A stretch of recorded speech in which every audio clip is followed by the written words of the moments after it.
A telling number that could shake London. 642,000 migrants left in 12 months, taking both wealth and brain drain from the United Kingdom. Don't mistake this for just a regular demographic shift. This is a mass exodus as the most solid foundations of this nation are collapsing systemically. Imagine having to wait over a year just to get a hip surgery. While the waiting list for the NHS public healthcare system has reached a record 8.1 million people. Not stopping there, the housing market has turned into a financial trap with rents consuming up to 35% of income, pushing 23% of the population into a state of destitution, unable to afford £850 for emergency expenses. From the super rich fleeing due to the non-dom tax policy to doctors and engineers handing in and moving to Australia, England is robbing itself of its own future. Today, let us expose the real nightmare in the land of fog where survival is already difficult, let alone the future. Imagine you are running a prestigious ship, but the crew quietly drops the lifeboats to jump into the sea in the middle of the night. That is exactly what is happening in the United Kingdom. As of December 2025, the total number of long-term migrants who decided to leave the UK reached a record 642,000 people. This enormous number is equivalent to an entire large city vanishing from the map in just 12 months. The government can proudly announce that the net migration index has decreased significantly by 48.3%. From 331,000 to 171,000 people. Sounds like a victory for stability, doesn't it? But don't celebrate just yet. This facade decline is actually the result of tightening non-EU work visas by 47% and closing the pathway for recruiting foreign healthcare staff, cutting 98,000 visas. They are choking off the influx of people to cover up a harsh truth. The exodus of locals fleeing is still bleeding profusely. For many years, the authorities have used the outdated International Passenger Survey method and reported that only about 77,000 Britons left in 2024. Can you believe it? A national-level administrative system could miraculously overlook data like that. Only when they were forced to switch to the rapid data system directly linked to the national insurance number was the dark curtain lifted. The actual figures were immediately revised. 257,000 Britons left in 2024 and another 246,000 followed in 2025. The actual scale is more than 3 times what was previously announced.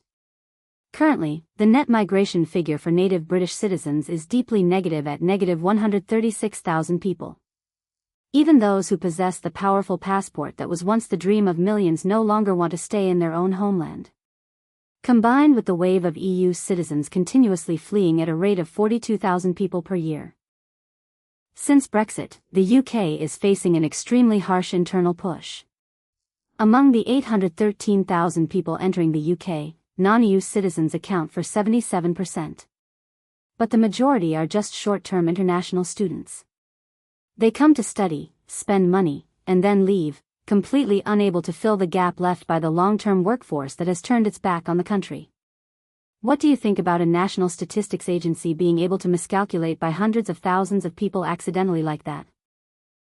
Are they deliberately beautifying the numbers to hide the fact that the lifeboat called Brexit is gradually losing its effectiveness? But consider this. Why would a native British citizen born in one of the cradles of modern civilization accept leaving behind their ancestral home to go away? The answer does not lie in lofty theories. It lies in the leaking roof and the rent bill suffocating them each month. There is a paradox like this. You work hard, get promoted, but the only thing that grows faster than your ability is the rent bill. In the United Kingdom, the dream of owning a roof over one's head is turning into a lifelong financial sentence for the youth. Let's look at the hard facts. The average house price here has reached £300,000, which is 7.6 times the average income of a full-time worker. If you think that number is bad, try stepping into the trap of London. In the capital, this ratio skyrockets to an absurd 10.6 times. To own an apartment here, you need to have a self-rescue fund of £279,000 in cash beyond the maximum loan amount of 5 times your income that banks are willing to disperse. Unable to buy a house, people are forced to squeeze into the private rental sector, PRS, a segment that has doubled in size over the past 25 years and is currently holding more than 12.9 million people captive. But this is just the beginning of the profit hunt. The supply of rental homes on the market is 20% to 30% lower than pre-pandemic levels. This scarcity has driven the average rent up to £1,442 per month, consuming up to 35% of workers' total income. Another blow from the legal system: the Tenants' Rights Act just came into effect on the 1st of May 2026. In theory, it was created to protect tenants by abolishing the no-fault eviction process under Section 21. But in reality, it creates a ruthless side effect. Fearing legal risks and being restricted in their ability to raise prices during the term, landlords have proactively colluded, driving the starting rental prices of new contracts sky high. The index from Goodlord recorded rental price inflation peaking at 6.5% in June 2026, creating a firewall that separates middle-income earners. What's more concerning is that the government has chosen to freeze the local housing allowance in cash, creating an insurmountable gap between it and the actual market price. What is the result? Less than 2% of rental properties across England are affordable for the poor who rely on benefits. The collapse of the welfare system has pushed more than 130,000 households into hidden homelessness, forcing them to live in temporary accommodations, an increase of up to 156% since 2010.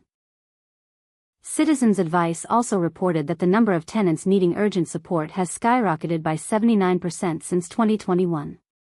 Housing in England is no longer a place to live, but a place for investment funds and landlords to squeeze the last pounds out of workers. What do you think about spending more than a third of your income just to exchange it for a damp room and a leaky ceiling in England? Between investing in an apartment in London to bear a 30-year debt and buying a convertible to enjoy old age, which do you think has the wiser financial mindset? However, the weight of the ceiling on their shoulders is only half the story. Because even when they accept enduring that cramped room, every time they step into the supermarket or touch the heater switch, the British people face another financial nightmare. The government can use beautiful charts to claim that inflation has cooled compared to the historic peak of 11.1% in 2022, but that's just a semantic game by the observers. In reality, the cumulative blow from inflation over many consecutive years has suffocated and paralyzed the financial capacity of households. Prices do not decrease. They only rise more slowly on a foundation that is already too expensive, with the new inflation rate stabilizing between 3% and 3.8%. As a result, by April 2026, up to 79% of adults in the UK admitted that their living costs continue to rise compared to the previous month. Let's look at the basket of essential goods. Food prices in the UK have skyrocketed by an E. Accompanying this is the energy crisis. As fuel and household electricity prices continue to soar due to prolonged geopolitical conflicts in the Middle East, the people of the land of fog are paying an exorbitant price just to maintain their most basic survival needs. To fill the gap in their wallets, 21% of adults are forced to choose a negative solution, using credit cards or borrowing to make ends meet.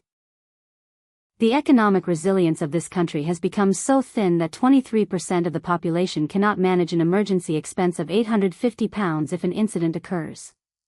The exhaustion is evident in the numbers from social welfare organizations, as they had to distribute a record-breaking 2.6 million emergency food aid packages to prevent people from starving.